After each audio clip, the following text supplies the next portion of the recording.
Hello everybody and welcome to episode 58 of the Casual Gamecast, a weekly video game podcast for the everyday gamer, brought to you by the team at Casual Game Critic. I'm Phil Keogh.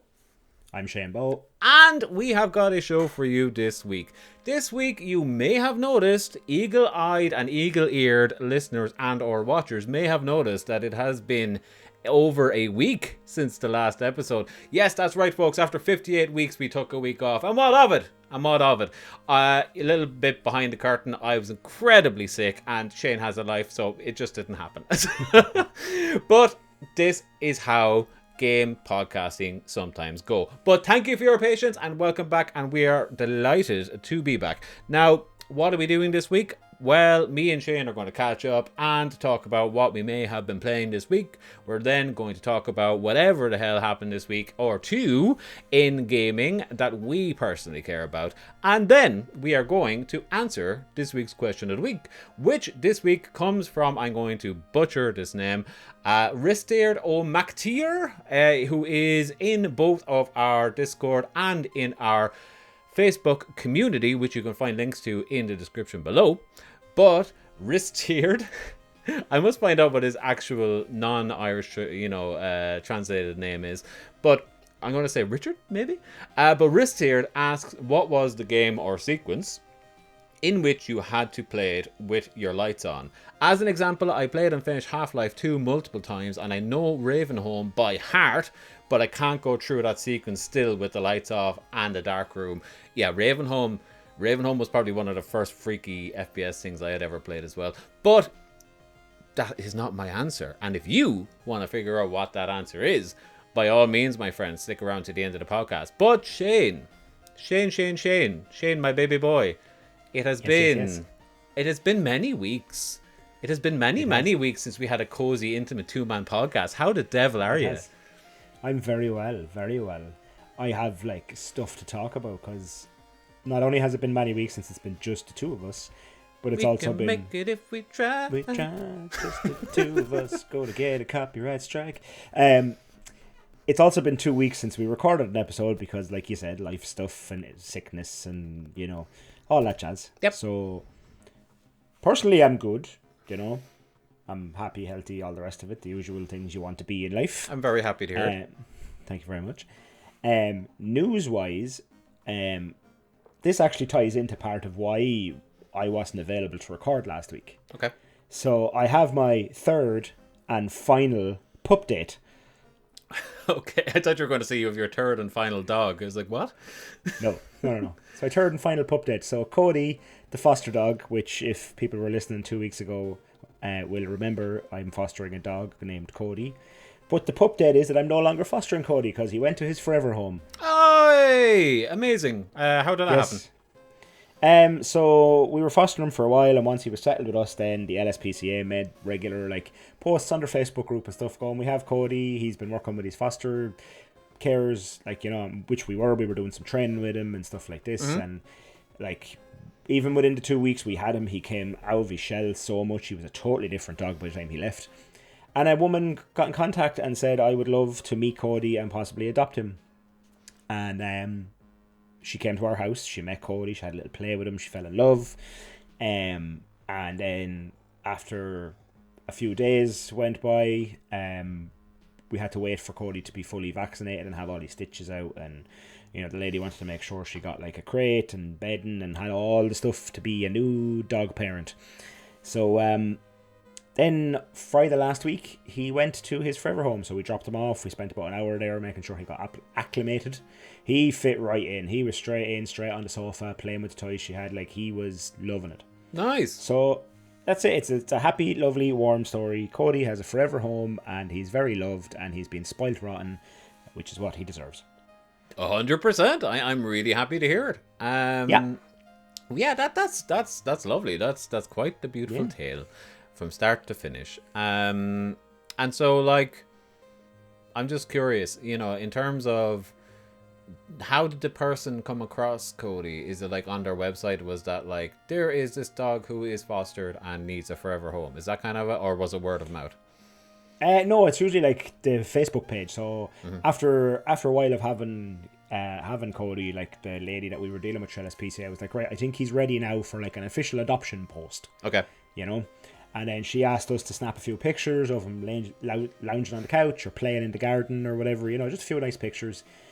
We sent him to her. She made a Facebook post going, this is Cody. He is a collie mix. He has, you know, this is where he came from, we think. Yeah. Like his background. He's living with a foster family at the moment. He's doing really well. He's learned this, that, and the other. He's coming out of his shell. He's not good with dogs. He is good with dogs. He's not good with cats. All the stuff you'd want to know about a dog. Okay. And then people are free to follow the link with the adoption and fill out an adoption form. Or get in contact via messenger or phone or whatever it is they want to do. The LSPCA then goes and does a home check to make sure you have like a good enclosed garden and this kind of thing, and that it's safe for the dog. Yeah. And then it's a case of like they're happy, the potential adopter is happy. We set up a meeting between the dog and the adopter. Cool. Okay. Interesting. Yeah. And so the lady came to our house, met Cody in an environment where he's comfortable, because he was comfortable in our house. You know, he put on a great show, you know, as dogs like to do. He was super cute. He was cuddling up to her. He was looking for attention. And then, yeah, after that then, once everything's cool and, you know, if the person, the potential adopter wants to have maybe a second meeting, that's fine too. Or if they're happy to say yes, we, you know, get the ball rolling. There was a few texts back and forth. She was asking, like, you know, what kind of bedding do I need? What kind of size crate do I need? What kind of food does he eat? All this kind of stuff. Okay, yeah, chow mein and pepper jack cheese. Yeah, I was going to disown him because he likes pineapple on pizza, and I was like, I don't know if I could have that in a dog. But, my man, what a dog. What a dog. And I actually don't mind the whole pineapple pizza thing. That's a debate for another day. But yeah, that's how it all works, and that's how it all did work. And now Cody's in his forever home, and I got I kind of dropped him off on a Friday evening, and then, like, you know, Monday evening I sent a quick text and went, "How's Cody settling in? How are you getting on together?" You know, and she sent me back a picture of like the two of them, like, you know, lying together on the couch with him like cuddling up to her and stuff. So I was like, okay, everything's fine. He's happy. You know, he's safe. He's comfortable. She's happy. Everything's grand. What did you expect? Like, the dog would have, like, you know, today's newspaper and, like, please help, you know? I was more so, like, I think the concern was more so not that maybe a change of environment could cause Cody to act out. Okay. Or because this was this lady's first time having a dog, and it being a dog from, like, adoption that could have behavioural problems or anything like that. I just wanted to make sure that, like, the dog wasn't tearing her house apart and she was regretting her decision to adopt him, or, you know. Yeah. There's always, even the LSPCA themselves, they obviously get the dogs microchipped and stuff like that. Mm-hmm. Even when you adopt the dog, they won't sign the microchip over to your name for about a week or two to make sure you are fully 100% happy and committed, and you've experienced a full few weeks with the dog, so you know what you're getting into. Yeah, you know? Yeah, makes sense. Yeah. Well, I am happy, and, you know, Cody, you're in your forever home. We won't forget about you. You were, at the very least, you're like 40 minutes worth of discussion on our podcast over the week. So yes, you will go down in history, my friend. Live on in the infamy of gaming podcasts as Cody the foster dog. The official foster dog of CGC. Will you do it again? I think so. We discussed this with the LSPCA, and we're thinking yes, but we might wait till the new year because we both work retail jobs, and Christmas is just insane. So we don't think it would be fair on a dog. No. To do that. Our own dog is quite lazy and is very happy to lounge all day once she gets like a solid walk in the morning. Yeah. So we don't mind too much with our own dog, but with a dog you don't know, or maybe a highly energetic dog, it just wouldn't be fair to leave them locked up all day. No, I 100% agree, and it shows that you have not sense, but you are mature enough to realize that. Yeah, like I could have went, we'll take another one straight away, yeah, without planning about Christmas and stuff, and then feeling really horrible that I'm in work and there's a dog at home just that can't get out or can't exactly run around. Exactly. Anyway, but that's it. That is that. Well, that has been a more eventful week than what I had. I simply wrestled with my first real sickness of the year. It's funny, isn't it? Like, it seems like everybody is getting it at some point. You know, like my theory is that we have all been in our bunkers for like a year and a half. And we were all like, isn't this great? I haven't been sick in like a year and a half. It's like, well, yeah, you're not interacting with people, you know? I know the face masks and washing the hands help, but, you know, you're still going to get sick if you're interacting with people enough. Of course. And I have, like everybody else, been interacting with people again. And so, like, yeah, the second a whiff of cold was going around, like, yeah, I 100% got it. And, yeah. And it sucked, because, like, obviously you feel like, oh my God, have I got COVID? Oh my God, I don't want to go get tested in case I do. I'm like, oh no. And then I'm just like, right, I'll give it, like, one good day of severe sickness. I'll just, like, I'll allow myself to have that, but keep away from people. And just, like, you know, try and be responsible, but, like, not make too big of a deal out of it until I needed to. But then I was just like, oh my God, if I'm still this sick tomorrow, I 100% have to get a test. And no, it started to break. Lemsip. Oh yeah. I had like absolute 5 Lemsips that day. And my God, I woke up the next morning and I bounded out of bed and I went and got a haircut. I was grand. You know? Lemsip is the king. I have to give a shout out though to the Benylin Day and Night. Man, I love those tablets. Yeah, they're pretty good. That nighttime tablet when you're just, you know, you have that stuffed nose and you just can't sleep or breathe properly. That thing knocks your spark out. It's great. Love it. Pretty good stuff. With that, all the dog and sickness talk out of the way, shall we just move into what we may or may not have been playing over the past week or two? Let's do it. Okay, play the thing, please, Aaron. Alright, stranger. What are you playing? So, I have played quite a few things over the last while because I've been sick and because I had time to do so. But I'm only going to talk about... I wish I'd written this down ahead of time. Definitely 1, maybe 2 games. So... I really thought you were going to go there. I've been playing a few things, and I'm only going to talk about 13 of them, so bear with me. Do you want me to open that can of worms? Because I certainly could. No, let's not do that. This is a casual gaming podcast. Exactly. I've made a new rule where I'm not going to talk about something unless it's relevant and unless I've put like a lot of time into it. So like, if I played something that's like in the news this week or the big release, but I only have like an hour worth of a take on it, I might talk about it. But like if I just went back and dabbled in something because that's what I do, I'm not going to bring this here unless it's relevant in some way. So I've done a lot of that. Like when I'm sick, I like to jump into a lot of different things. But the main thing I've been playing, and I thought I beat the last boss today on my lunch break, but then it turned out there was a whole epilogue that I wasn't aware of afterwards, where now I'm at the last boss of that, so hopefully I'll beat that later, is with the upcoming release of Metroid Dread, which was be out tomorrow as of recording, a few days out already by the time you hear this.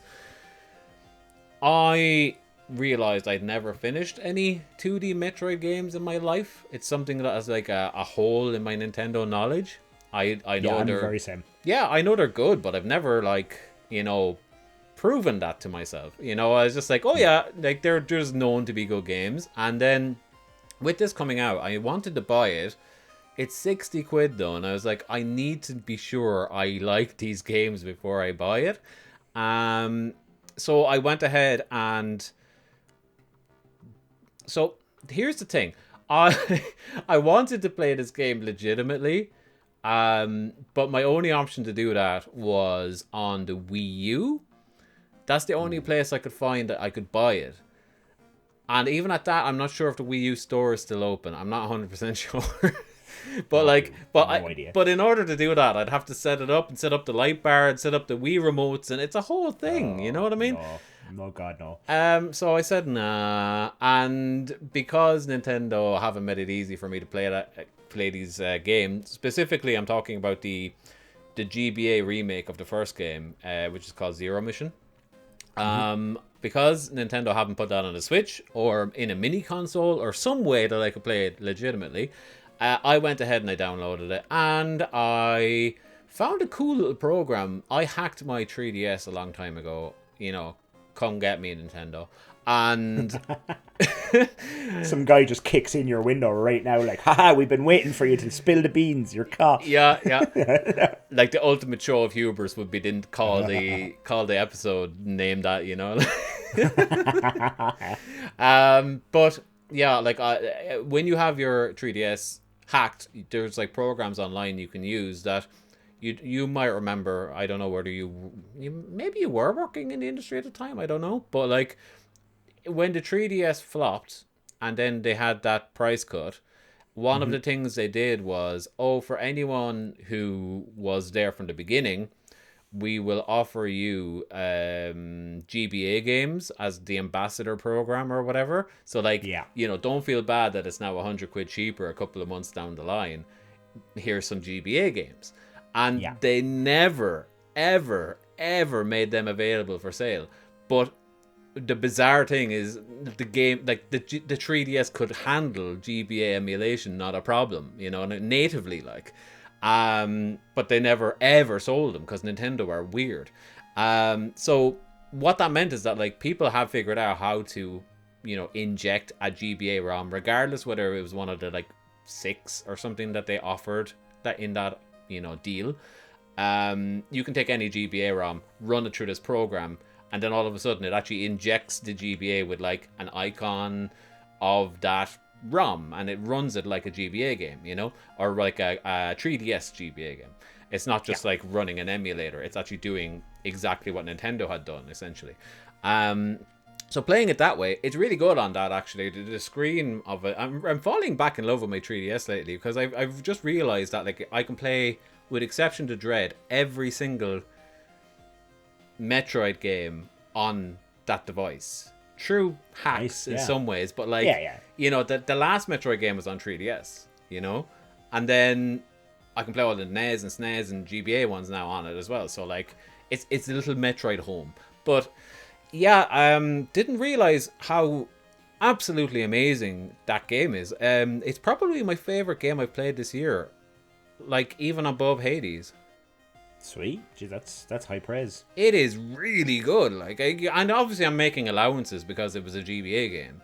You know what I mean? But like, holy crap, it moves. It's really good. Like, it's like everything I've ever heard that's good about Super Metroid, I'm seeing here. So like, you know, they did a lot of work obviously to make that run on a GBA, and it's incredible. But yeah, I'm not going to beat the dead horse here. But like, if you haven't played Zero Mission or any Metroid game, that's a great place to start, and it's a fantastic game. It's great. Yeah. As we learned from my 2 Truths and a Lie a few weeks ago, I've never played a Metroid game. So any game is, I suppose, a place to start for me, but that sounds like a good spot. But I'd have to find an old 3DS and hack it. And No, you won't. All right. No, you won't. No, you can hack pretty much anything to play a GBA game. So this very device that you are speaking to me right now through the internet can, you know, play a GBA emulator. Actually, I never thought about the PC. I don't know why I'm sitting here looking at it going, I could never play a GBA game on my PC. That's impossible. I could get you playing Metroid within 15 minutes after this podcast. Nice. But yeah, highly recommend it to you or to anyone who may be listening. And then I know I played something else. I played a lot of something else. I played a lot of Dragon Ball Z Kakarot, because the last DLC for that has been released, and I completely forgot how to play it. So rather than jumping into the last DLC, I restarted the entire game, and I played the balls out of it. And it's still great. I really, really love that game. It's such a fan service type game, but it's done in such a fantastic fashion. Like the crowd that make it, CyberConnect 2, they are the ones that do the Naruto games, and they do a lot of the kind of like 3D anime world games. But they are so good at fan service. Like, they are pulling out references on like little Easter eggs and just stuff that makes me go, like somebody else cares enough about this, you know? Yeah, of course. It's really cool. It is really cool. And the mechanics are pretty solid, you know what I mean? So it's not like, you know, if you don't like Dragon Ball Z, this is not going to make you like it, you know what I mean? But like, if you do, this is the game, you know what I mean? This is the one. Yeah, I haven't played a Dragon Ball Z game in a long time. a long time. The whole like 3D level of fighting with air and ground and like, you know, the full 360 scope, my brain is just not capable of mastering that at all, and I get really confused and flustered and like and stressed out when I'm trying to play them. No, that's fair. And this is not going to change your mind. This is like this is like a spin on that. It's very similar to what you are familiar with. You're familiar with Tenkaichi and stuff. It's very similar to that. Very similar. Yeah. That's exactly what I'm familiar with. But no, I like, as much as I like Dragon Ball, the games have just never been for me. Yes, that's fair. Yeah. That is fair. Yeah. But yeah, if you do like that type of thing, Jesus, it's great.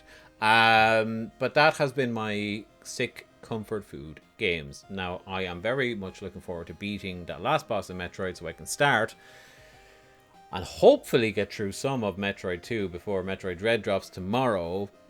And a buddy of mine is coming over on Saturday, so I have to like just wait essentially a day to play the game. So that's gonna be an interesting exercise in restraint on my part. But I said like, no, we'll wait. We'll try and play through the entire thing in one sitting. So we're going to see how that goes. I will let you know next week.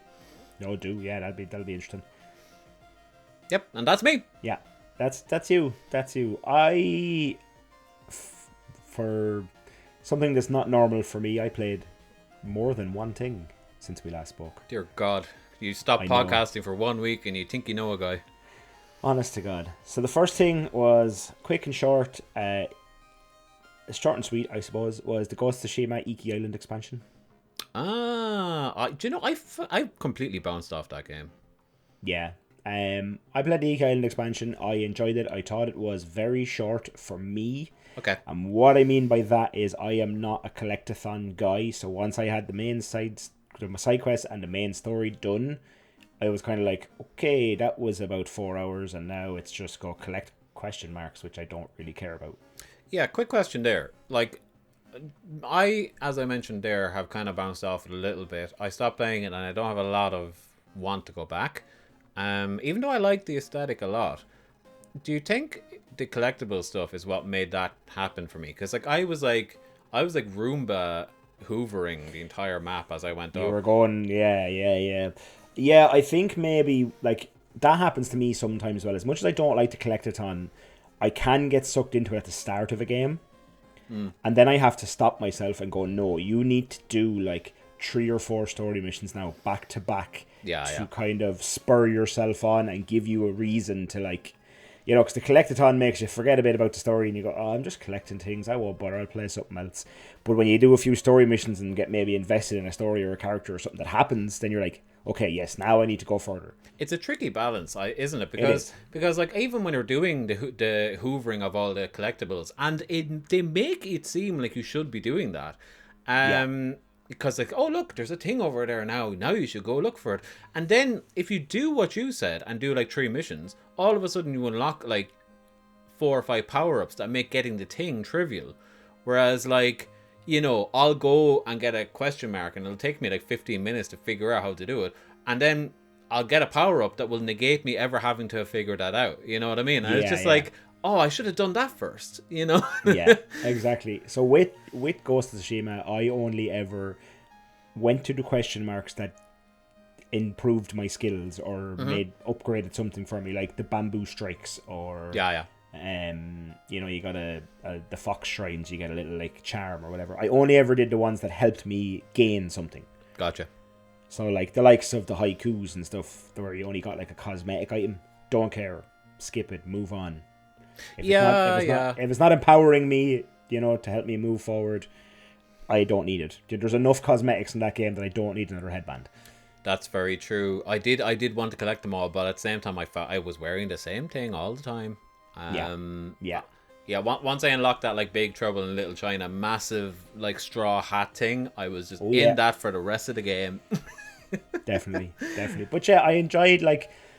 It's more Ghost of Tsushima for the Iki expansion, which means it's not bad. It is by no means bad. For me, it was just too short because I don't do the collectathon. Okay, fair. But the other thing I played this week, and I'm still playing, as you may or may not be aware, I don't know how deep you are on the message boards. There's no Need for Speed this year. The message boards. I'm only joking. I don't even know if there is message boards. Okay. There's no need for speed this year. So Really? how am I going to get my arcade racing fix? Really? There's no need for speed this year. Why is that? I have no idea. Is it normally every year?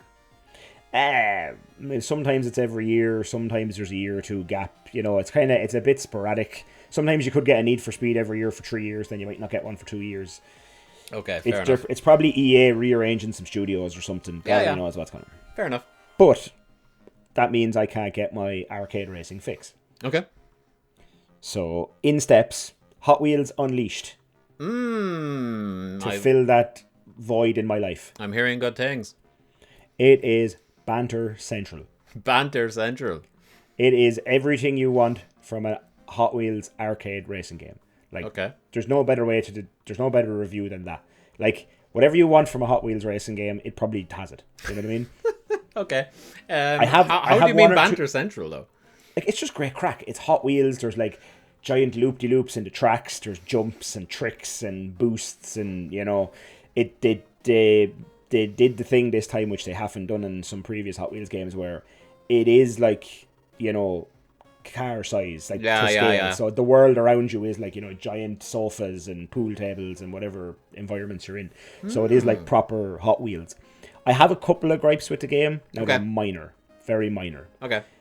Gripe 1, the tracks don't get really all that fun and interesting till about halfway through.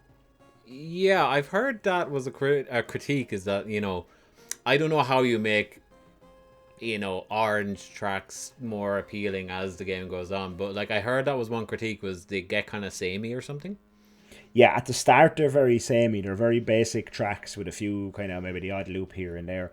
But as you go on through the game and you get further into it, they start doing things like removing the walls from the edge of the track so you can fly off if you don't drift correctly. Ooh. Or adding obstacles, or adding like you'll go through an archway that has like a robot spider on top, and you'll fire down webs, and if you got stuck in the web it catches your car for like 10 seconds, all this kind of stuff, which makes it a bit more interesting. I've another 2 gripes. One is, well, it's kind of tied together. Okay. So one is the game on easy is way too easy. I've heard this as well. Yeah. But the game on medium is almost borderline hard. So like on medium I can't win a single race. I'm placing like second, third, like podium level, right, but I cannot win a race. But on easy I'm leaving everything in the dust. Yeah, I've heard that the difficulty scaling is a bit off as well. Yeah, it's a bit off.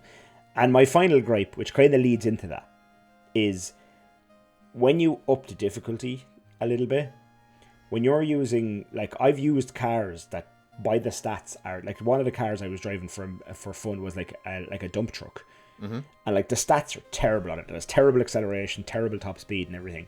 But when I put the difficulty level up and the AI is using that, it's winning races with it. It's the greatest car in the game. You know what I mean? It's absolutely ludicrous how this thing that like I place last when I'm racing. Yeah. The minute the AI is using it, like it's like a rocket ship. Yeah. Well, you just were not channeling the right dumpster driving skills or something. I don't know. Yeah. But they're my only gripes, and I think they're minor because the moment-to-moment Hot Wheels racing action is absolute banter. It's great crack.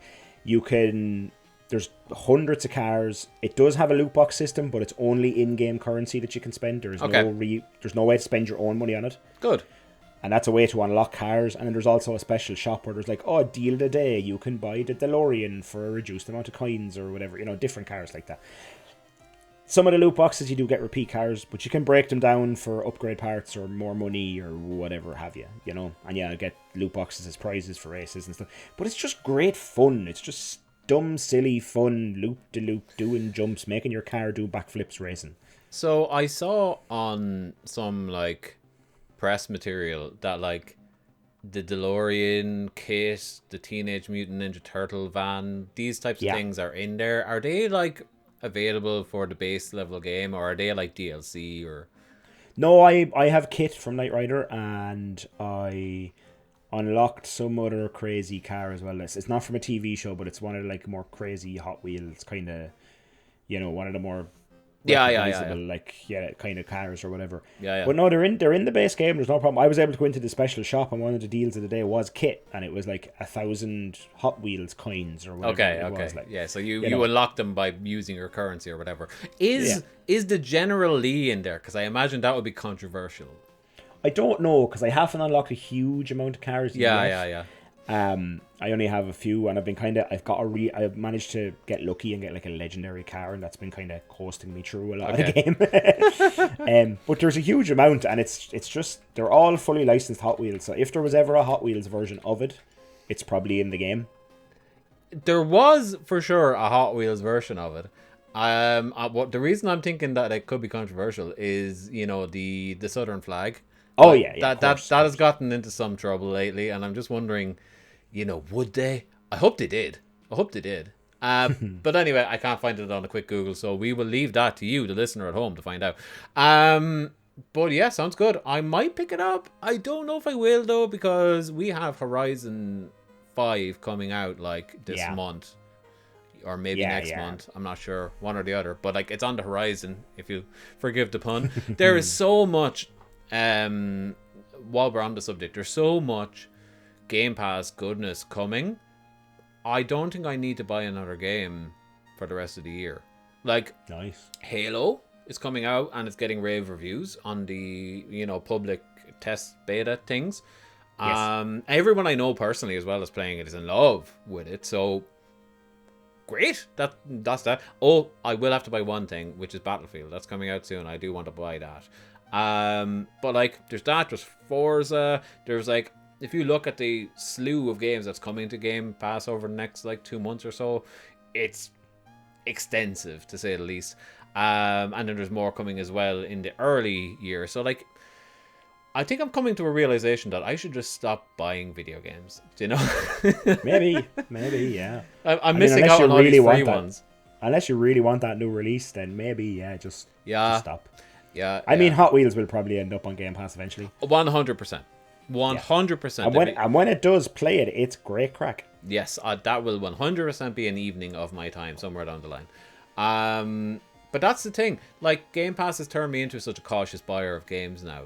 Like if Metroid wasn't a Nintendo exclusive, I would have said that'll probably be on Game Pass at some point, and I wouldn't have bought it. And there's a lot of games I'm not buying right now because I know, like, what's it called? Deathloop?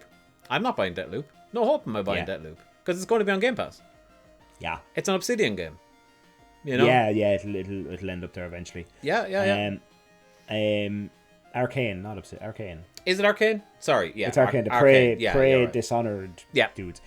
Yeah, it is that whole thing of like Game Pass versus buying a game, like because there's the kind of thing of you can be a cautious buyer now because of Game Pass, but when you couldn't do that and you bought a game, you were kind of more inclined to find things you like about it to justify the purchase. So when you were playing it, you were like, oh, it has some gripes, but I really like this, and this, so I'll stay playing it because I spent my 60 quid or whatever. Mm-hmm. Yeah, I'm constantly downloading games. I'm playing them for like half an hour and then moving away and going, okay, I know what this does now. And then I make the half an hour judgment call on a game. That was never a thing before, But hey, it is what it is. Maybe it'll just mean that more games aren't going to stop requiring you to play them for like 10 hours to get it. You know what I mean? So like, I'm all for that. Maybe. That argument, like it gets really good after the 10-hour mark. Well, that argument, I never liked it. But it's also like it is a double-edged sword of like, then do they pack too much up front and you see it all too soon and never finish the game as well? That kind of. Yeah, well, that's true actually, because there has been cases like what game? There's some game that's out at the moment that is being reviewed. Darksiders 3 is now on Switch, and what I'm hearing is that apparently it looks really, really nice for the first 3 levels, and then the graphics and the frame rate and everything falls apart later on in the game, and it really seems as if they optimized the hell out of the first 2 or 3 levels for the reviews. And a lot of reviewers are actually getting slated right now for not mentioning this because it's very clear that they only played the first level or 2 or whatever. I played Darksiders 3. It's not a short game by any means. No, it's not. And then like you have to say the other side of it is as well, like if you have played it on a different platform and it looks okay for the first level or two when you look at the Switch port, you're gonna assume, I guess, and you're just gonna say, yeah, like, it's running pretty well. I know what this game is about, and I can speak on authority about it. But then, you know, yeah, you kind of want to be able to tell a consumer whether or not it runs like garbage. So hey, I don't know. It is what it is. It's a funny world we live in. Let's move the hell on. Oh, one thing I did play. Sorry, I forgot to say it. I have to say it because you're here. Death Stranding. I played a lot of Death Stranding. Has your thoughts on Death Stranding changed at all? Ever so slightly, but not really. Okay. Yeah. That's I had a feeling. I seen you posted in the chat about how they removed like the monster placement. Yeah, that was the biggest thing I hated about it. But like, they removed the monster placement, but you still have to do the stupid animation. Yeah, it's called like a Bridges drink or something. Bridges energy or something. Yeah. It's... There was obviously a time limit on the whole monster thing, whatever. Yeah, they're not still giving them money, so therefore, yeah. But then every time you go for, you know, a crap, you still have to see like Norman Reedus' show that I'm not even sure is on TV anymore come up on the front of the toilet. But here's the thing: I want to like that game more, but it does things that I just can't forgive, and I find it more and more irritating every time I play it. And it's like the self-flagellation of like just like, for example, animations. Like, the animations in that game are super impressive the first time you see them, and then they just keep showing you them again and again and again. It's like every time I walk into an area with like those, you know, ghosts and stuff in them, the BTs, then like there's 3 animations that has to play before you can move in that area. So like you come along on your bike, and next thing the bike just shuts down and the flowers start growing. Okay, and then you have to start the bike back up, and then you can get going again. Then all of a sudden your thing has to come up and go and do its big animation thing, and it's all really self-indulgent. Yeah, and you're like, I could hit a BT area, like, and there's one when you leave as well. That's the very same thing, and it's like I could hit 4 BT areas between A and B. Yeah, and I'm watching like 12 animations as a result. Like, rather than just like, you know, do that first time and let me drive the hell through. Like, you know, that's little things like that would 100% make me want to finish that game. But I can't keep going back and seeing that damn animation. It kills me. I do understand, and it is very self-indulgent, as you say. But like, I suppose I'd expect nothing less from Mr. Kojima. He's very self-indulgent when it comes to making games. He is, but like at the expense of the gameplay, I found. You know what I mean? It was just like, oh, this could have been. This is something that, you know, an editor would have come in and said, maybe don't do that. you know? Anyway, doesn't matter. Moving the hell on. Let's move away from all of this and move into a break, I guess I should say. First of all, where you at home, if you are listening, may hear a little ad, but everybody will get the joy of hearing about where to find us on our socials. Before we come back, do hang in there. We are coming back to talk about what happened in the past week or two, and some funny stuff has happened. I'm pretty excited to talk about. So, with all that being said, play that tape. Hey there! If you want to keep up with all things casual game content, you can do so in a number of ways. The easiest way to do so is to follow us on all of our socials at Casual Game Co.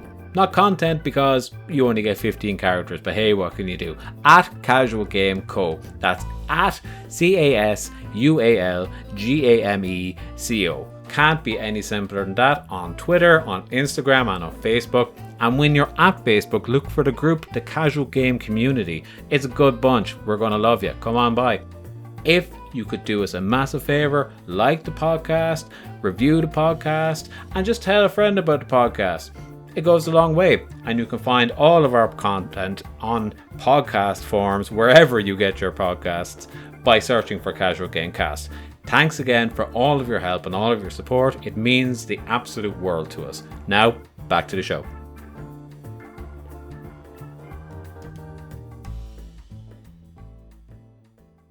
And we are back. Now, ladies and gentlemen, a couple of things have happened since we last spoke, since we have last met. I feel like I'm that guy from Blue's Clues right now. But did you see that? That's something that happened since we last met. Did you see that? That happened before that. I feel that happened like during this month, but we can talk about that for a second. Did you watch that? I've seen it, yeah, and I seen that like I follow some of like the kind of late night chat shows on YouTube and stuff to watch some of the funny clips, and like Stephen Colbert had him on as part of a sketch and everything. Like, this is how big this whole Blue's Clues thing blew up. Yes, and I've seen that him and the other two guys who have played the Blue's Clues man-child over the last however many years did a cover of Eiffel 65's Blue, I believe, with the dog popping up for support. Yeah, amazing stuff. I think the funniest thing to come out of that is the original guy gave his statement to, like, when he did that video, obviously, you know, news outlets were reaching out going, oh my god, this is hilarious, like, I need to speak to you now. And he did an interview, I can't remember who with, but they had asked him, you know, what was the reason for you leaving in the first place? And the reason he left in the first place was because he was going bald. As you could probably notice in the video, he's, even though wearing a hat, he is a bald man. And apparently they gave him an ultimatum and said either wear a wig or we'll have to get rid of you. And his statement was, I would never trust the people who put me in that outfit to pick a decent wig, so I left. I paraphrase, but that's what it was, you know. And I was like, wow, yeah, okay, yeah, I can see that. Yeah, okay. Yeah. But isn't that a shame? Like, apparently, you know, I think he obviously had like studies he wanted to do and other reasons that like were a deciding factor. But like, you know, ultimately, this man-child that everybody was like, you know, growing up with and loving or whatever had this like ultimatum thrown at him that like male pattern baldness can't fly around here, you know? Yeah. Oh yeah, no, everything in like a kids TV show has to be perfect, and you know, like a bald man can look slightly older as well, so they're like, no, you must be young and never aging all the time. That's the weird thing, isn't it? Like, you have to be the adult in the room that's teaching the children, but you also must be approachable and be a man-child. It's a weird role to have to play. But yeah, much like Blue's Clues, man, we haven't spoken in a while and a lot has happened, so let's fill each other in. First of all, I want to get this out of the way because I don't have much to say. TGS happened, which is Tokyo Game Show, to those of you who aren't nerdy enough like me to know what the acronym stands for. Yes, this is where essentially all the Japanese developers come out to play and show their latest and greatest. Honestly, not an awful lot happened. There wasn't a huge amount of announcements that I picked up on. I read through some, you know, highlights or whatever, but it was mostly stuff I already knew was coming, or, you know, nothing newsworthy. But the one thing I did find interesting was Phil Spencer. Did you see this at all? I see like a news article or a headline or something about something. So sorry, continue. What? No, you're good. You're good. Yeah, he had a panel with I wish I'd written this down. Hideko, the guy that created Resident Evil. His name's escaping me. Hideko. Yes, Resident Evil man. Resident Evil man. Yes. But yeah, he's obviously heading up a Microsoft-owned studio now at Tango Gameworks. So, you know, he was there doing his presentation, and Phil Spencer used him as an opportunity to kind of bridge the gap between Xbox and Tokyo as a whole. Yes. Because like Xbox has famously failed again and again in Japan. But yeah, Phil came out saying that nope, this is the time we're going to change things. We're really going to start, you know, going after more Japanese games, and we're going to start promoting more Japanese stuff. And it really shows that like weeaboo culture has really kicked off around like Western world, because like even he can see it now. It's like no, we need to get these Japanese games on this console. Like Scarlet Nexus dropped that day, and apparently it was huge on Game Pass. Because there honestly was a void of that, like, again, weeaboo type content that I enjoy. I enjoy it. I'm not saying it's bad, but that's what it is. But yeah, I think that was the most interesting thing for me. I am interested to see the Xbox kind of flesh out its ecosystem outside of Gears and Halo, which it has been doing for the last while. And this is another little piece to add to the pie. Yeah. I didn't see any of TGS. I did see a headline about how, like, you know, Xbox is trying to communicate better with like over 200 Japanese developers and trying to, you know, make life easier for them at Microsoft and Xbox and all this kind of carry on, which is great. It's wonderful. Like, I've always been a proponent of let everyone play all of the games. If everyone gets to play all of the games, we all have a great time. Wow, that's incredibly general but true. Yes, it is like, but it is like, you know what I mean? It is, like, no, you're right. It is like, as much as I love those big tentpole PlayStation exclusives, I feel bad for people on Xbox who maybe don't have a PlayStation who can't play those phenomenal games, and vice versa. I don't own an Xbox. I'd love to get a go at the new Forza or Halo and, you know, have some fun with it. Yep, for sure. And like, as I said before, if you took those exclusive over-the-shoulder third-person action games that PS4 and 5 have, away from them, their biggest strength over Xbox, I think, was their Japanese titles. Like, more JRPGs, more like, you know, Sony was always the home of Japan games for the most part until they became mainstream. So now, if Xbox can kind of capitalize on that a bit more, that's one less feather in the Sony cap. And if chances are all of them will come to Game Pass, so like that's an easy sell if you're a JRPG fan. Anyway, moving on. So that was TGS, and we did have a Nintendo Direct since we last talked. Interesting. I don't often watch the Nintendo Directs, to be honest with you, because I don't own a Nintendo device, and not that I don't like keeping up with the Nintendo news, but I don't own one, so like it, you know. I just think they're fun. I honestly think they're fun. Cause I just love Nintendo games.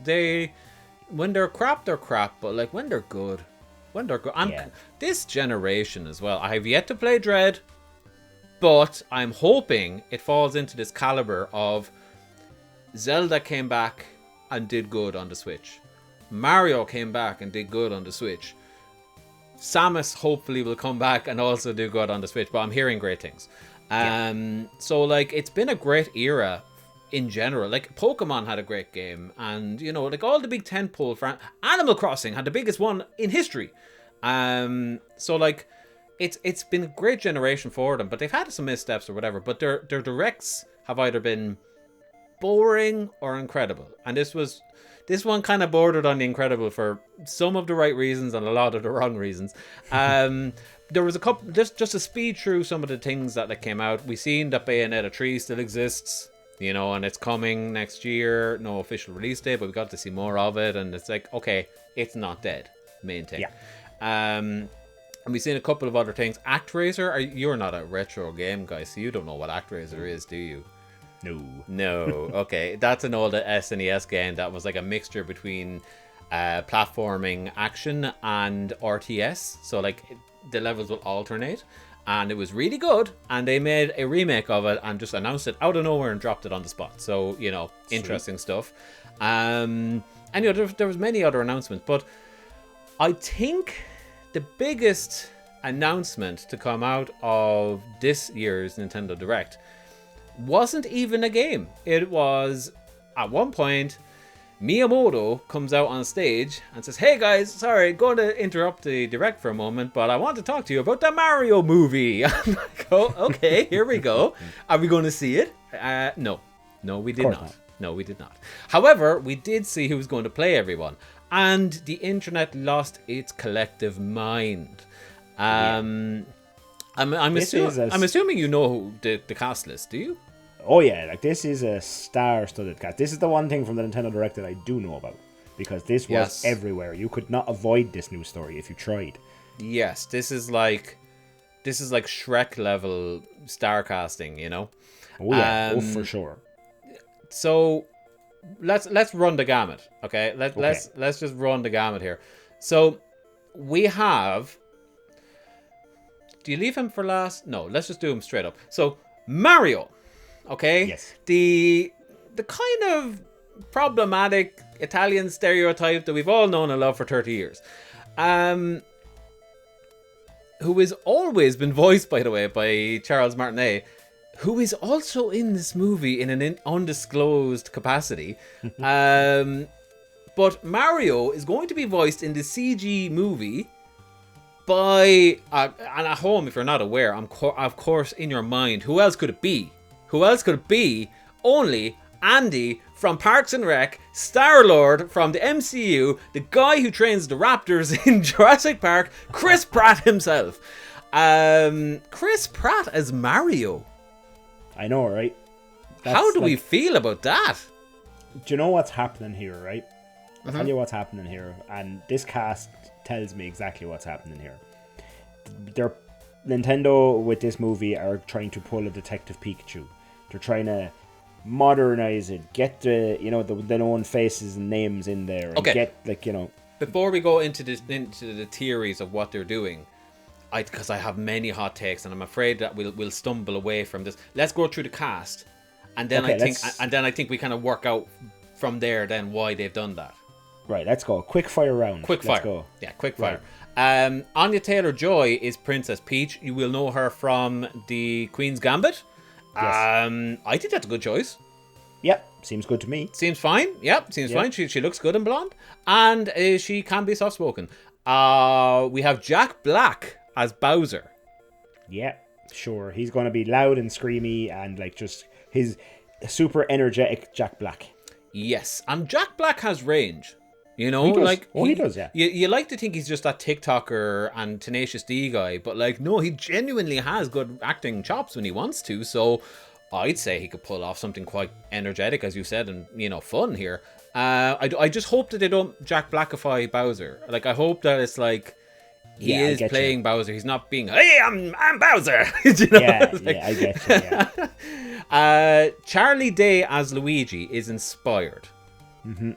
I saw that and went, yes. This is the only one in these, by the way. I said, there's a lot of these I can argue in my head, but Luigi, Charlie Day, couldn't want anybody else after hearing that. Yeah. Seth Rogen as Donkey Kong. I can see it. Yeah, I can see it too. Yeah, he has that deep gravelly voice kind of thing as well going on, which I think lends perfectly to a gorilla. And of course, he has the CG movie props, having both directed, I believe, and produced and starred in the CG classic, not for kids, Sausage Party. Yes, that was. I actually caught about 10 minutes of that on TV the other night. Oh, it's awful. It's woeful. And disturbing. Disturbing in equal measure. Fred Armisen is Cranky Kong. Mm-hmm. I'm okay with that. I like Frank Armisen. I think he could do a good job there. Kevin Michael Richardson as Kamek. I'm not even quite sure who Kevin Michael Richardson is. No, me neither. I'm going to click on him here on IMDb and see what he Kamek is the Mario villain who's like a wizard. He's always Bowser's right-hand man almost. So yeah, I'm not quite sure what his past work is, Kevin, I mean. But sure. Okay, so let me hit you with some of Kevin Michael Richardson's past work. Okay, go.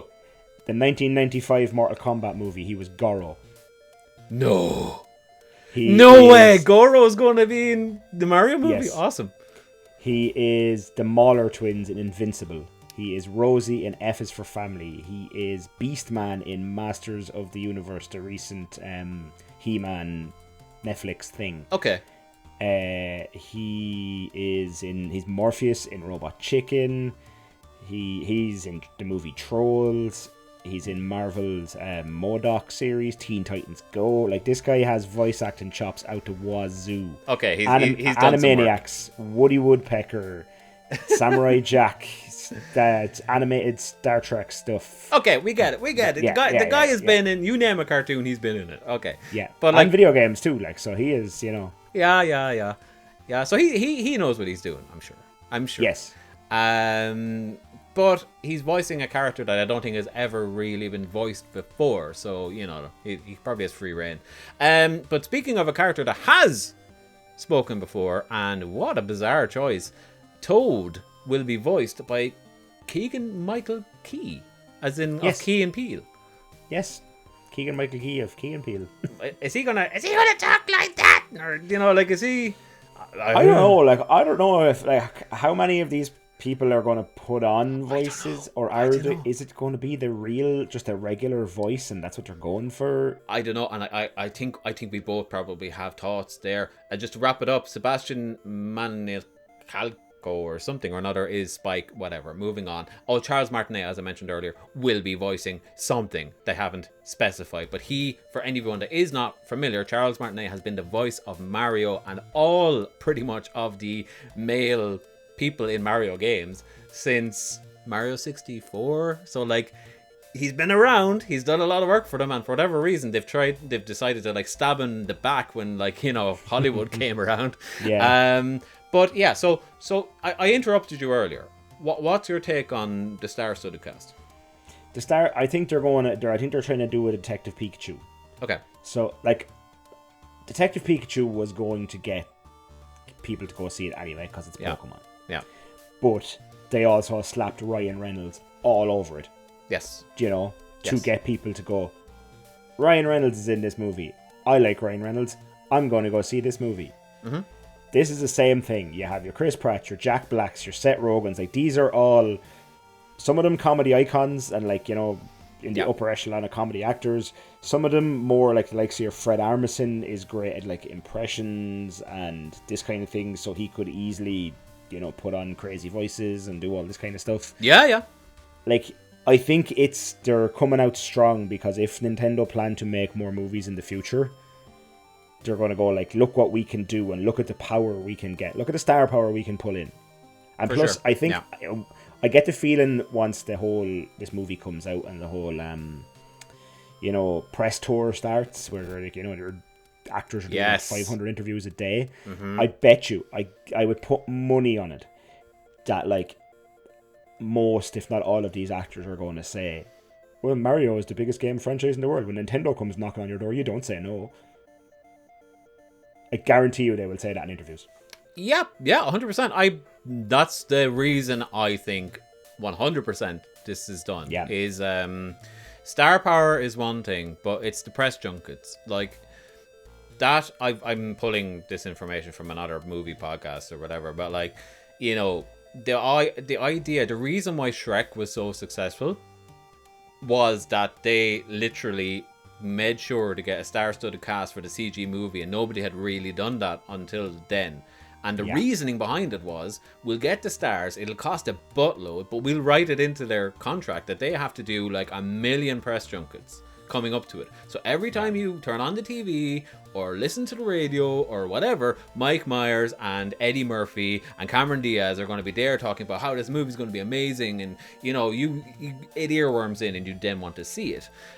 This is the exact same thing. This is going to be, you know, Chris Pratt, Charlie Day, Seth Rogen, Anya Taylor. They're all going to be on, like, Oprah, or, well, the equivalent or whatever. Yeah. And Ellen or whatever. They're all after retiring. Whoever's popular now. All the late night. Jimmy Fallon and Jimmy Kimmel and all the other Jimmys that do late night shows. They're all the Jimmys. But, like, it's in your contract. All the Jimmys. But yeah, they're going to be on those, and, you know, it's going to be that. And I think, here's the thing, I don't know whether I like it or not, because I think, like you, they're going to Detective Pikachu this. I think it's going to be like, I think Nintendo have investors in this that want to see money, and they want to see money too. And I think that somebody in the boardroom pointed at Jumanji and went, that was super, super, you know, popular, made a lot of money, and it was about a frickin' board game. And then they went, well, what did they do in Jumanji?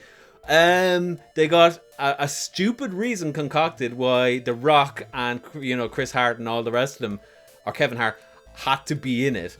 And I think this is going to be the same thing. So I almost guarantee that we are going to see live action versions of all these actors, and they will somehow be sucked into the Mario universe, and they will be there playing a game or something in a room with controllers in their hands, and something will happen, lightning will strike, and, you know, the TV will freak out and they'll get sucked into the Mario world. And this is where Charles Martinet has his chance to voice Mario, because he is actually Mario, but Chris Pratt gets sucked into Mario's body and has to figure out how to leave the Mushroom Kingdom, you know, and this is kind of where it's going, I assume. But then a part of me kind of thinks, that's more interesting, actually, than if they just did, you know, because this is the Minions people making this movie.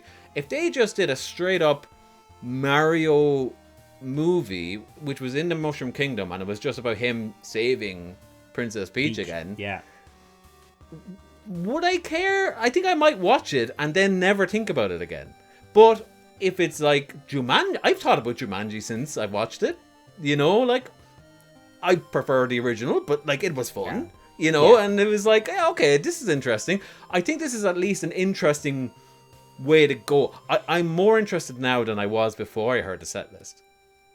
Yeah, me too. Like, when someone said to me Mario movie, I was like, you know, But now I want to see how it works with this star-studded cast. That has me more intrigued. Is like, what is the final product?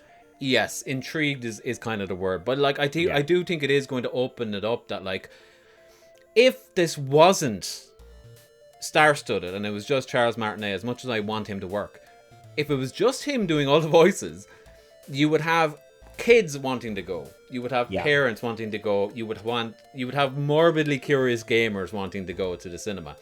Now it's a star-studded cast, and it probably will be the biggest blockbuster of the month. Yeah. Unless Marvel has something coming out that month. Do you know? Yeah. Of course. I think they set themselves up nicely. Oh, definitely. Like, they're going to catch everybody.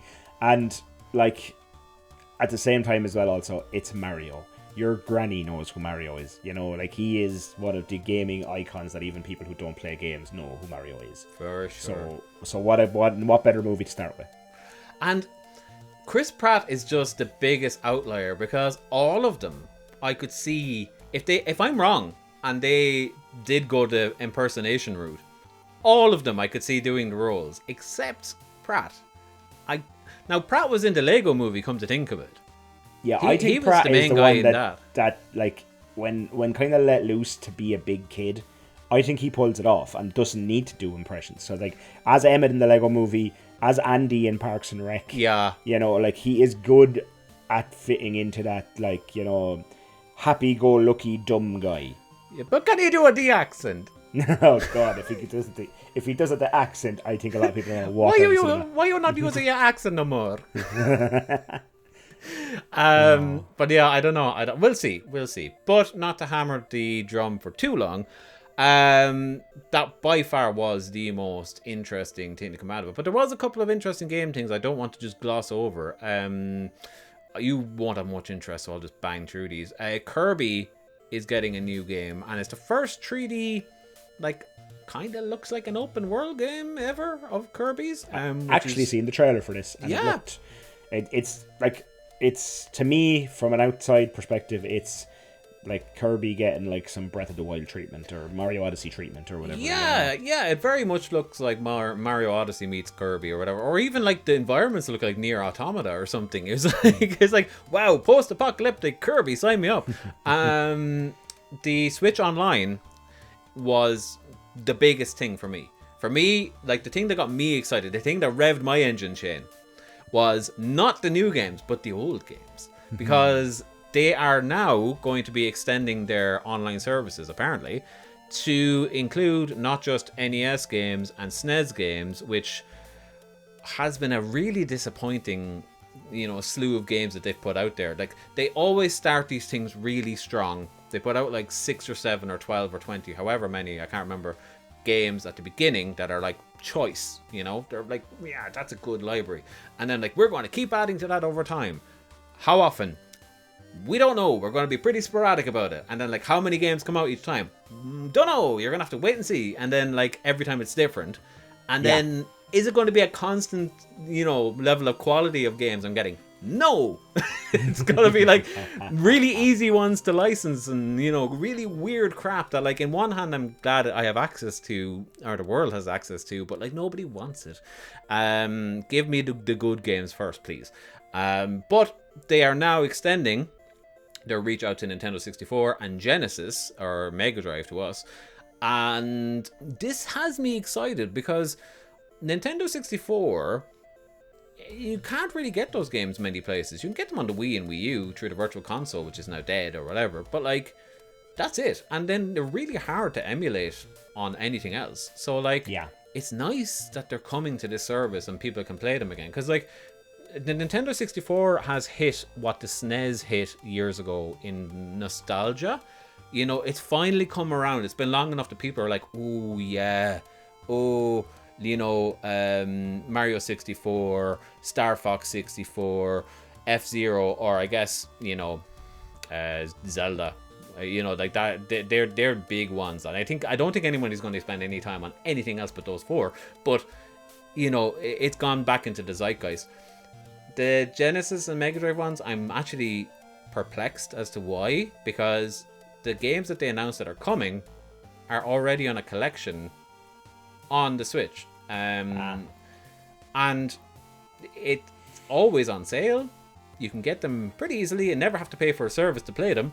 And on top of that, for the privilege to play the Mega Drive games and Nintendo 64 games, you have to pay more for the service. And they have not disclosed how much that's going to be. I think it's about time they up this. You know, they can up the price of that. It's like 20 quid for a year. Yeah, but like, it's nothing. It's nothing. But at the same time, it's a terrible system. Like, it's they haven't offered much for you to want to pay more. I don't think this is it. I don't think this is the time to go like, oh yeah, now, like, add voice chat and we'll talk, you know? Do you know what I mean? Add a lobby system, god damn it.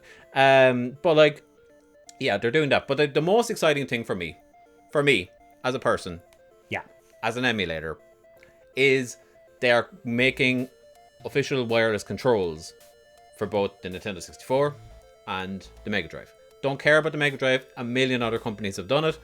An official Nintendo 64 ridiculous looking controller that's wireless and Bluetooth. I'm going to buy like 4 of them. Yeah, people will. They will sell like hotcakes. Oh yeah, I'm going to buy them and never use them on the Switch. I'm going to like literally use them for PC emulation. It's going to be glorious. Yeah, glorious wireless PC emulation.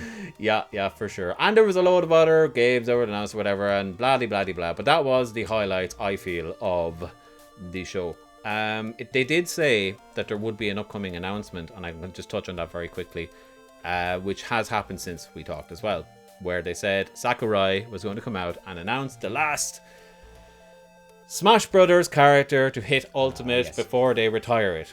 And since then, it has come out, and unbelievably, it's Sora from Kingdom Hearts. I don't really care that much, but no, the fans do. They've been asking for this for a long time. It was like Sora, Goku, and I can't remember who else, but there's been a few kicking around for years.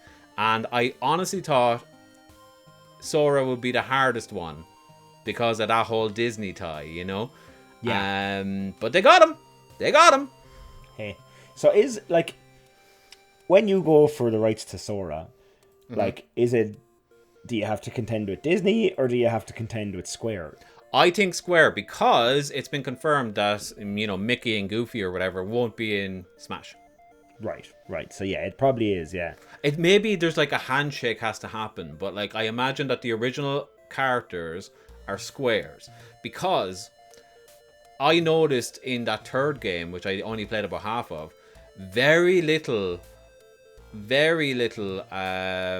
Square characters were popping up, and I was wondering, like, was that one more so made with Disney license money? And I don't know, there's a weird thing, actually, now that I think about it, that doesn't even make sense. There's a weird dichotomy between the Square characters and the Disney characters, where actually in that game it's now pretty much all Disney characters, and they've gotten rid of all the Final Fantasy characters and stuff for the most part. But yeah, it's a good question, like where did the Kingdom Hearts like IP characters fall? You know, like, is it half and half? I don't know. Look, there's probably loads of mad legal jargon and contracts that you and I are definitely not qualified to understand. No. But I would like to know. I'll do some research on that and see who owns what. Oh, please do. Two other things from Nintendo while we're out talking Nintendo, if that's cool.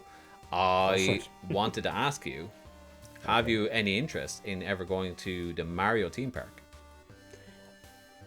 I have a curiosity. I would like to, just to, you know, I'd like to stand in it and go, wow, this really is like Mario.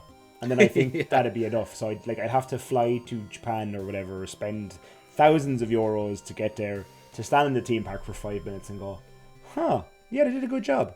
Okay, bye now. Yeah, it is coming to the States eventually, but yeah, you're right. And you'd have to go to Japan. But apparently it's a fantastic, phenomenal, recreation of it. Like it really does the job. But they are adding a build on kind of like, it's almost like DLC to the park. They've like the first DLC to the Mario theme park is Donkey Kong. Specifically, it's going to be all related to Donkey Kong, the bastard child of Nintendo, who like, it's going to be 70% the size of the main area as well. So it's beefy, and it's all Donkey Kong apparently. And I'm just trying to think, how do you wrap that much of the park around that one character that your company won't even make games for? You hire other companies to do them because you don't care about it, but you'll make 70% of your park Donkey Kong related, or an additional 70, and what is it? Just barrels and bananas, and what do you do with that space? Like, why is it not Zelda or something? Yeah, Zelda seems like a no-brainer. Yeah, that's like, okay, we have Mario. I guess we need Zelda. I guess we need Donkey Kong. Who's coming to the Donkey Kong area? The diehard Donkey Kong fans out there. And like, when you go to the Nintendo theme park, do you like buy a ticket and the guy at the desk is like, for an additional like $15 or whatever, you can add on the Donkey Kong theme park as well. I would hope it's one price in. I would genuinely hope it's one price in, because nobody's going into Donkey Kong Land if it's extra.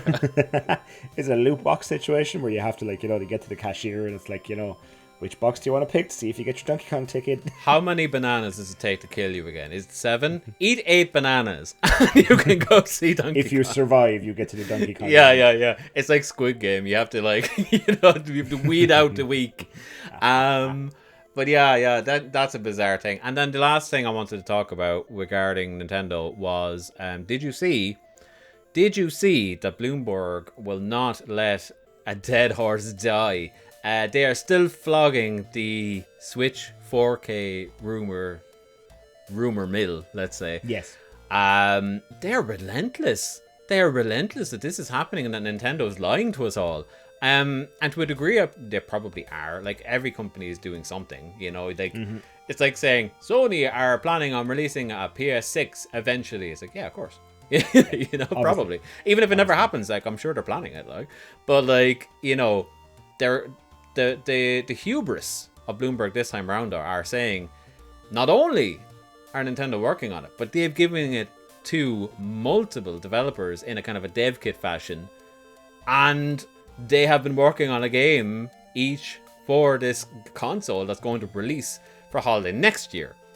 Keeping in mind, only a couple of months ago they said that there was going to be one for holiday this year, which turned out to be just a revision of the old Switch.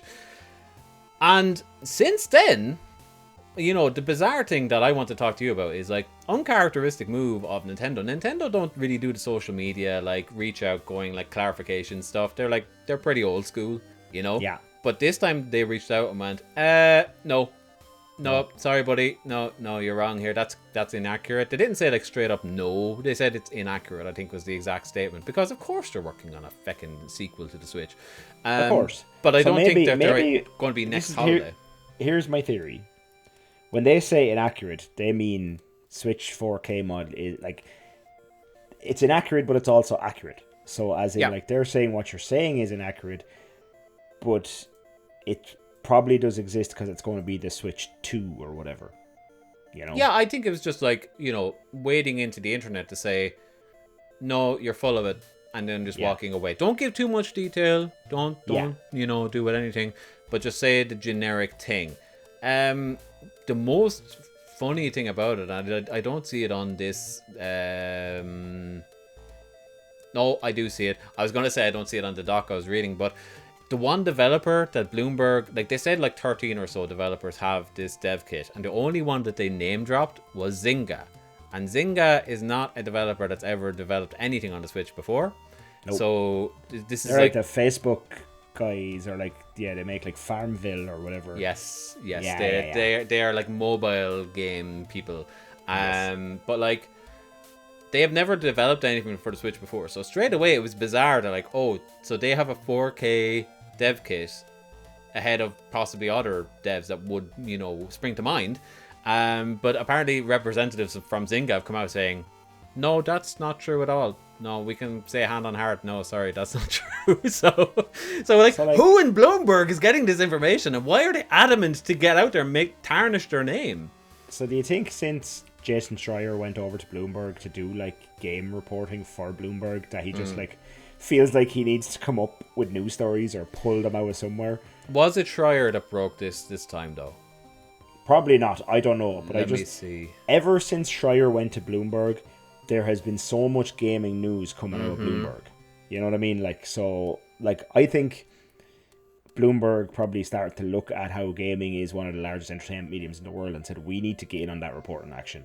Because it's going to drive clicks and traffic and etc. etc. And they're not wrong. I'm sure it's doing the job. Yeah. So since Schreier arrived there at Bloomberg, it just seems to have exponentially exploded with gaming news. Every week I'm looking through the news for this show, like I see Bloomberg this, Bloomberg that, it's Bloomberg everything. Yep, 100%. And like, I'm not seeing his name attached to this, but you are right. I would be highly of the mind, let's say, that his hand might have been tangential to it, if not in it, but his influence is certainly being felt over there. And when was the last time you heard Bloomberg reporting on a gaming thing and it actually being true? Yeah. That's the thing. I hear it and I go, Bloomberg, and there was a time where that name had a bit of weight to me, but now I'm just like, Bloomberg. Exactly. They need to break something big to get some credibility back, something that's true and big. Because right now they're just doing any old crap and like people are like, they're just getting sick of it. For sure. But that's all of the Nintendo news and TGS news that happened since we last talked, Shane, that I wanted to have an old chatting about. But I think a lot of it was like really, apart from the Mario casting, a lot of it was like me stuff. So I'm just talking about my excitement to you. I'm just like pushing it on you. You know what I mean? You're just there photosynthesizing my excitement about Nintendo. Exactly. I have a little bit of that this week too. Oh, okay. So I do. Go ahead. So what is possibly the worst kept secret in gaming at the moment, Bluepoint has like officially been announced as, joining the Sony family, even though it was announced unofficially about like 45 years ago at this stage. Yeah, wasn't it a couple of months ago that screenshot went out that it was like, we are delighted to welcome this. And it wasn't official yet. Yeah. So, but now it's official. So Bluepoint is officially in the Sony family, the Sony ecosystem, But what excites me more about this is what gets the giddy little child in me going, is there has been some rumblings on the internet sphere about what Bluepoint is doing at Sony. Oh, interesting. So there was a tweet from one Colin Moriarty, who, if you don't know who he is, used to work for IGN and then went on to found a kind of funny YouTube channel with some other ex-IGNers and stuff like that. Greg Miller and the likes, and he still has a lot of his industry contacts and whatever. Yeah, because he's not there anymore. He's on his own thing now, isn't he? He's out on his own, yeah. So he said he has it on very good authority from a source that Bluepoint Games might be taking a little trip back to old Yarnum. Interesting. Yeah, because that would make a lot of sense if you have that that company underneath your belt and you can do whatever the fuck you want with them now.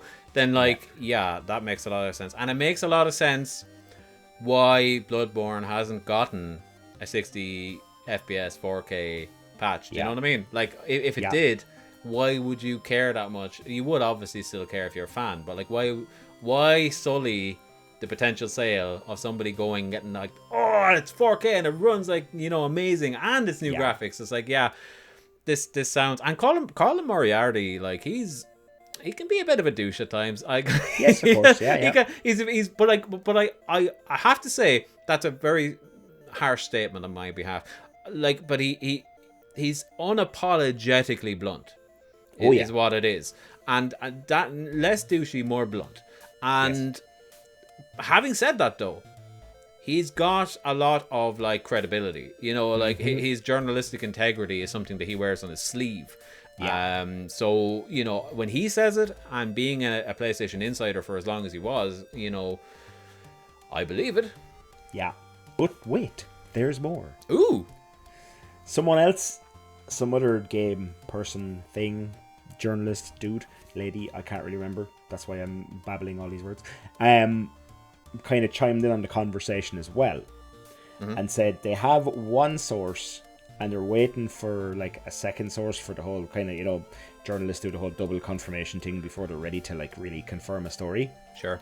That not only is Bloodborne going to get the Bluepoint treatment, but the sequel to Bloodborne is being made by Bluepoint. Oh, snap. Okay, so I've not heard any of this. So, like, wow. Are we sure that they're going to do both, or is it just going to be a sequel thing? We're not 100%. Yeah. So there's the the Bluepoint redo of Bloodborne has a bit more solid foundation as a rumor than the sequel does. Okay. That's why, like I said, the other journalist who joined in the conversation was waiting for more confirmations. It's the Bloodborne 2 was a little shakier. So here's my thoughts, right? I think it makes an awful lot of sense. Think about it. You've got Bluepoint. Right? What are Bluepoint known for doing? Oh yeah, all remakes, remasters, redos, like taking a game and spit shining it. All right. So yes, they have shown their chops to be able to make a Souls game with the Demon Souls, you know, remake. Granted, they didn't build that from the ground up mechanics wise, but they obviously reverse engineered an awful lot and learned how to do it. So they definitely have at least the chops to be trusted with at least one go around. And having said that, they're really, really good at taking old games and just giving it the bare bones, you know, spit shine as well. Like, look at the Metal Gear Solid ports to, you know, the modern consoles and stuff. Like, they can just go in and do a dual project here and just say, like, yes, we're taking the original Bloodborne, which is not an old game, so it doesn't need to be remade. We're going to put it in 4K 60, and those assets are still amazing. I've seen, like, you know, people who have reverse engineered and gotten it through the PS4 in a hacked PS4 or whatever and put it on PC and then up the resolution. That looks as good as any game, hands down. So like if they just did that and then said, okay, 4K 60 patch for the original Bloodborne, maybe as a collector's edition re-release or something. Director's cut. Get Kojima involved. But like if they did that and then said, and we're doing this so we can tell you that we're going to release Bloodborne 2, also by Bluepoint Games, in like a year or whatever. Yeah. Like a year is a short time in this kind of like in the Souls community. Do you know what I mean? Like you get a lot of fervor built up over a year there, you know what I mean? They drop the 4K 60 thing, people get back into Yarnum. They do this, it drives the fervor up. People who didn't jump back in are hearing about it all of a sudden again, like, what's this Bloodborne? Gabbo's coming, Gabbo. And then, you know, before you know it, it's holiday season and Bloodborne 2 is on the shelf. It could be huge. Could be. Look, we'll wait and see, because I know with this announcement of them joining the PlayStation Studios, there was a lot of the news outlets reporting on like how that, you know, they really do want to work on some original games, and maybe a kind of show of faith to Sony. Yes, we know they can remake games, but can they make something from the ground up? And if maybe Sony kind of lets them prove themselves with an existing IP but making their own version of it, then they'll go, okay, Bluepoint, you are free to go make whatever the hell you want to make. Yeah, okay. Yeah, that makes sense. Yeah. I think that, like, God bless them. I hope that they do get to make a game for once. You know, like that would be. I do. I really do. Maybe they do like just doing remakes. I don't know. But a part of me likes to think that surely they have a lot of creative people on their team that would just like to like stretch their legs a little. You know. I'm sure. Yeah. But whilst we were talking about remakes, remasters, because we are running on, so we'll wrap this news section up soon. But like, I know you'll be interested in this, is Konami apparently are dusting off the old logo and getting back in the game. Did you see this? I did see this, yeah. With apparently Metal Gear Solid 3 of all games. Okay, I said we're running on, but we have to get into this. So, here's the thing, right? Yeah, like Konami is saying, yeah, we're going to do re-releases and remasters and whatever the hell they said about, like, correct me if I'm wrong, about 3 of their pillar franchises. Castlevania. Yeah. Which is okay, that as long as they don't do the weird 3D ones again. Silent Hill, which, yay, great. I hope I would love to see a Bluepoint take on the original Silent Hill trilogy. That would be amazing. But Metal Gear Solid, and specifically the one they've semi-confirmed, is Metal Gear Solid 3, which, don't get me wrong, Shane. Don't get me wrong, that's like a top 5 game for me. That's like, oh yeah, that's my Metal Gear. You know what I mean? That's the one I go to. But weird that they would start at 3, like not even 2, but 3. You know what I mean? Like, I obviously you think Metal Gear 1, but Metal Gear 1 would need the most work because it's a PS1 game. Yes, definitely. Do you know what I mean? So like you can't really use Twin Snakes either. Like you have to kind of make a new thing. And Metal Gear 3 is a PS2 game, which looks great still to me, considering its limitations, but it looks as graphically competent as 2. I'm struggling to realize why 3. Why start there? Is it just because it's the best reviewed one, or I don't know? I don't know either. Like, maybe, possibly. I don't see the logic in it. I just don't. I don't know. There's something that we are not getting or seeing here that Konami clearly see. Is 3 the one that got the fancy pachinko machine redo? I was just going to say, do you think that this is their most successful pachinko machine? Probably, because I remember the trailer that was floating around online there a few years ago that was like the Metal Gear 3 pachinko, and it was like gorgeous up-res, like high HD and stuff. Maybe, do you think because they have those assets for the pachinko machines that they're just going to be like, oh, this is just easy money for us, we already have the assets? Maybe. I would imagine though that trailer, or not the trailer, but it was, they made a trailer, but all those assets or whatever are seen on the pachinko machine. They're playing as you're playing the thing. So like, I don't think that they're assets in the traditional sense. They're not like 3D models. Like that's just like a 2D graphic, doesn't need, it's an animation for all the world in CG. But maybe they did go the whole hog and take the original 3D models and up-res them and then record some gameplay with them or something. But I would imagine that was just 2D animation. Fancy as hell animation, mind you, but like, maybe. I don't know, it's just, why are Konami so weird? Like, you've got some of the most classic, well-known, well-loved franchises in the world, and this is what you're doing. I just can't wait to see what they announce about Silent Hill and Castlevania. Like, what? Yeah. We're going to do Silent Hill for the room, and we're going to go to the weird 3D Castlevania that nobody liked. It's just like, if Konami did that, I would not be surprised. Yeah, at all. I wouldn't put it past them. They're a strange company. What I would like to see though is if any of these remakes do really well, like, does this spur a new kind of Bluepoint style studio? Does someone that starts doing these remakes, if they're not done internally, do we find our new Bluepoint? I hope so, because you would imagine with Bluepoint being so successful that I'm sure there is other companies that I can't think of their names off the top of my head, but there is other remake studios out there. Oh yeah. And nobody really does it as well as Bluepoint, but I'm sure other people are looking at that model going like, ooh, that's... Oh yeah, they're probably that's a model we could get behind. They're probably going into a Konami boardroom going like, doing the sales pitch, going like, Bluepoint Studios remade this game and it made X amount of profit over it. We can do that for you too. We're the next Bluepoint or whatever. So I'm sure that's out there. There's definitely money to be made from it. There is. I just hope that Konami doesn't get like the Aldi version of Bluepoint, where like we get like a subpar remake or whatever, because that's what kills companies. Like, definitely. But yeah, we will see. We will see. Now, with all that being said, Shane, is there anything else that we need to discuss in the news? Not for me, anyway. I am all newsed out. Isn't it lovely that it's just the two of us, and yet here we are running longer than usual? That's because there's no one here to rein us in. We've been let off the leash. We're out of control!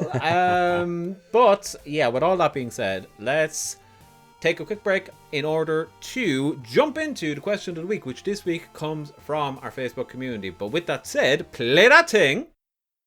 Question of the week. Now, our question of the week this week comes from, and I'm going to butcher your name again. I know you are a good man. You're Lopes in our Discord community, which you can find a link to below, by the way.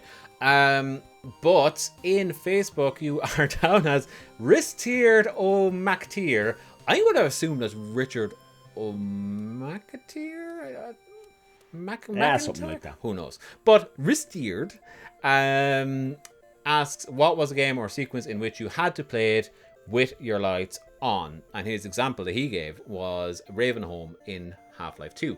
So Shane, any games out there that really put the heebie-jeebies up in you that you just couldn't sit down and play games in the dark? So traditionally, I'm not a big horror game player. You're actually a kind of a horror baby with games, aren't you? Yeah, I am a little bit. I forgot. My answer is twofold. One is the adult answer and one is the kid answer. Oh, that's a good idea, yeah, because I don't have a lot of adult answers. Yeah, so the adult in me is probably Dead Space. To this day you can't play Dead Space with the lights off? I haven't tried in a long time. Yeah. But like when I did play Dead Space, like that game really, like I'm not good with the jump scares, man. They really do, like I'm like one of those people like you see on like reaction videos or whatever. Yeah, a jump scare makes me do a backflip out of a chair. Yeah. And as a kid, I believe I've spoke about it on this podcast before. If not, it definitely came up in an article I wrote about Doom a long time ago. It was whatever Doom was on the PS1. Was it like Doom Super Edition or Doom, whatever the PS1 release of Doom was? Yeah, that's gonna bother me. Ultimate Doom or something. I think it is Ultimate Doom. Ultimate Doom. As a kid, I remember being in my friend's house playing it, and in his like living room in the dark, playing Doom. You know, at the time, all the monsters were super scary, even though now they're like, you know, made of 8 pixels. Yeah. They're comical now. There was always that one monster that you could hear but never find. That terrified me as a kid. Oh man, absolutely, that put the shits up me as a kid. Okay, I can kind of relate to that because I've been playing Doom 1 and 2 a little bit on the Oculus Quest because it's just like there's a hacked version of it that like allows you to like be the Doom guy, you know, and you're there, and it's comical for the most part, but like that thing is in like 3D audio, so it's like you're never quite sure where it is, and it's not even there. It's just a noise. You know what I mean? You're just like you can't be sure that it's not just some thing around the corner. So like I'm kind of creeping around in my living room with this thing on my face, and all I can hear is even now, even remembering back, even that makes me go, ooh, no. Yeah. No, that's good. Yeah, so this is a funny one for me. I completely relate to the Ravenholm thing. I think that... When did I play that first? I played that first on 360, and I think I probably had the lights off because I generally game with the lights off because I don't like lights that much, if I'm deadly honest. You know, LEDs and stuff are fine, you know, but like room lights I have a big problem with. I just don't like them. You know, I want them down either all the way as low as they can go, or I want them off and I want candlelight, because whatever reason I hate fluorescents and I hate like standard lights. So I generally turn them off, but I do remember as a young teenager, do you ever play those games on the PS2, Project Zero? Yes, I remember Project Zero. The camera thing, you know? Yes. We have to take pictures of ghosts. That first game freaked the crap out of me. Sorry, super quick tangent. Yeah. Quick shout out to the game, you know, the kind of horror FPS Fear. Oh, yeah. Quick shout out to Fear for like that little girl that used to like pop up when you got to the top of a ladder and stuff. Sorry, Project Zero just reminded me of that. But Project Zero, continue. Yeah. No, Fear is an interesting one because I remember playing the first one and I didn't really get. There was one or two jump scares. We were just like, huh, you know. But like, I don't. Jump scares never do much more to me than, you know. Where I'm kind of just like that. I find them so cheap. It's just like you couldn't scare me, so instead you had to startle me. You know, like that's what I feel about them. But like, some games that have actually genuinely frightened me. Like Resident Evil 7 had a couple of moments where I was like, god damn it, they really got me there. But I did play all those in the dark. The Project Zero, I remember I don't know, I was really... Oh, Silent Hill 2. Silent Hill 2 was a hard play. I did play that in the dark because I wasn't allowed to have it or something. There was some I know I was old enough that I should have been able to play it, but like something happened where my parents didn't want me to have it. And I remember playing it in the dark when I was supposed to be asleep with the TV turned down super low because I didn't think to put earphones in or whatever. I remember having to play it in the dark and being so freaked playing through it because of the eeriness or whatever, where you never felt safe, you know? And like, then trying to sleep afterwards was a nightmare. So for weeks I was sleep deprived, you know? But that was a game I wish I could have turned the light on whilst playing. Fear 2, actually. Fear 2 was a good one because this wasn't even me with the lights off now. This is just me talking about jump scares. Fear 2, do you remember in that second game, you go to like a school at some point and you walk into the school and you're looking down a corridor and the corridor is just lined with school lockers. As you start walking down the corridor, all the lockers start opening in like a kind of a Mexican wave style where it's like the whole way down, and then all of a sudden something freaky comes up the hallway at you. That made me go, because the lockers build the tension. Then the thing jumps out. It wasn't just a thing of like, boo! It wasn't just something in my face. It was like there was a setup, you know, like I appreciated that. But those Fear games was there a Fear 3? I think there was. There was a Fear 3 on PS3 and 360. Does anybody care about it? No, it did what I think Dead Space 3 did. It super leaned into the action side of it. Right. You know, whereas like they were always an action horror, but this really leaned into the action. Gotcha. Right. Well, that's a shame. Yeah, maybe it's time for a rebirth. Who knows? But yeah, that is that. I in my adult life, I honestly can't think of one that I couldn't do it with because I enjoy the spooks. So, yes, you know, it is what it is. What can you do? If you like them, you like them. It is what it is. But there are our answers. Ristjord. I hope we've satisfied and not offended you too much with my name pronunciation. But that is that. So, Shane, I think it's about time that I tear myself away from this microphone because I just find myself like, you know, enamored. I'm just looking at you in your yellow glowing room and I feel like I could do this for hours. I feel like we could just keep going and going and going, but who the hell listen to us? So true. And I want to go get a cup of tea. You do indeed. Next week we will have some opinions on some new games such as Back 4 Blood will be out. Myself and Kerry, who has been on the show before, will be playing that. I'm not sure whether or not she'll be able to make it on with us, but hopefully she will. But if she doesn't, I certainly will be here to give you my opinions on that. And we are going to try and get the community involved in that as well. So I've put the feelers out on our Facebook community. That's the community, speak Phil. That is the casual game community. If you are interested in playing with either myself or Kerry or whomever, hop on over there. Get on that post, let us know who you are, and then we'll message each other or whatever, even in our Discord. And we'll message each other and figure out how to add each other. It's cross-play, it doesn't matter where you're playing it, PC, Xbox, PlayStation, whatever. We can all play together still, so hop in, let us know. And this is the opportunity that people like Aerod have been asking for months, where it's like, why don't you play games with us? It's because I don't play a lot of multiplayer games. This is one I'm playing. The flare, it has officially gone up. If you miss it, it's your fault. It's not mine. But that is that. Right, guys, let's take it on home. So, if you have made it to this part of the podcast, let me thank you, the viewer and or listener, for making it this far. Your support means the absolute world to us. You have no idea how much it means to us. And if I could ask you a tiny favor, could you please like the podcast, share the podcast, review the podcast if you're listening on Apple Podcast or anywhere that allows a review. That really, really helps us get, more coverage and gets it out in front of more people. 5 stars only, please. But the biggest thing I guess that you could do is really tell a friend.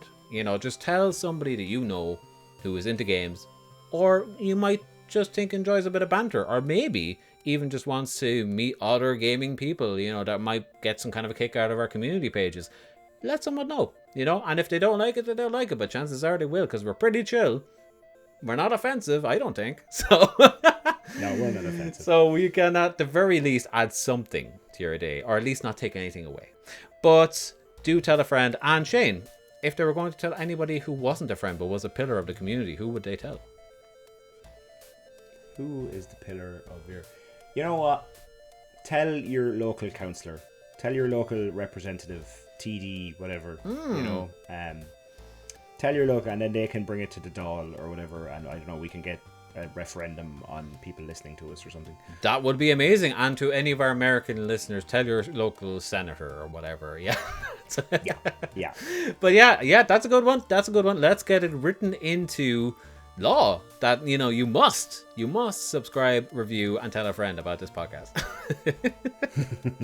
How bad? Right, guys, that has been that. So thank you very much again for watching and or listening. You can follow us at all of our socials. They will be in the description below. At Casual Game Co is where you will find us. And I have been Phil, and I have been Shane. hopefully Aaron will cut out me saying and he. Maybe not. Who cares? Who cares? We're casual around here. We'll leave it in. I do the video, and I'm probably not going to cut it out. Probably not. At this point, there's probably like 2 people still listening, so who cares? Anyway, Moving swiftly on. Thank you for joining us. Take care, be safe, but most of all, stay casual. Goodbye. And I hit my mic. Bye.